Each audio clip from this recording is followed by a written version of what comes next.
I just back from a trip down south and bought a collection of Greenheart and split cane rods. The discussion I had with a gentleman down there was fairly prolonged, based on his idea of the valuations, assuming the rods were mint, my idea of the valuations, viewing the rods and explaining that some of them were not mint. And here was the issue. On Greenheart rods especially, as the wood gets very old, although generally they're fishable, on the very slim tips, they're easily broken with a tip wrap, or if you knock them on a tree or whatever you do. That's a lovely little, what some people call poacher's rod, but it isn't. It's actually a travel or a bicycle rod.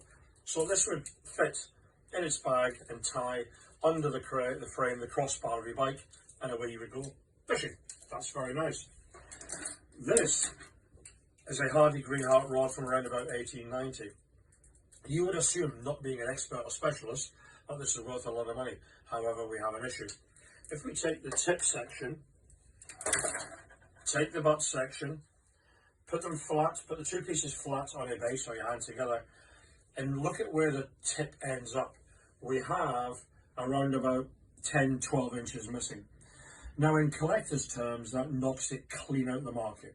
So that means if the valuation, if you as a customer see it on Thomas Fenner website, you say, oh, it's 100, 150 pounds. What actually we've got here is a rod that's worth 15 to 20 pounds if you can sell it.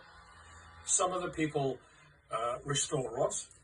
If you're really handy, it's very easy to do the silk whips, I suppose, to retighten the ferrules, to polish the handles, if you wanted to polish the brass.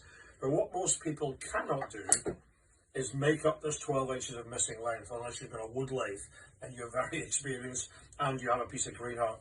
So what that does is this moves it into the decorative market. That changes. Most of your decorative rods end up 10 to 20 pounds because they just end up as a wall display. You can keep them for spares and use the parts off them, sure. However, all is not lost, because what I've done yesterday, the rods that I brought back, which were all short tips, we've made a display here. The tubes are empty. Okay, Shimano rod's mine. And all of these rods are split cane, Greenheart, bamboo. These are all short tips with defects. However, from a distance in a display, you can't see that. So they're still of use to somebody to do that, but the value as a collectible mint rod is not the same. These are down here, mint ones are up here. So that's why photographs are important. And we ask you, please don't take offense. Send a few photographs down, and then we'll have a conversation on the phone, and we'll come to a deal to buy the tackle from you.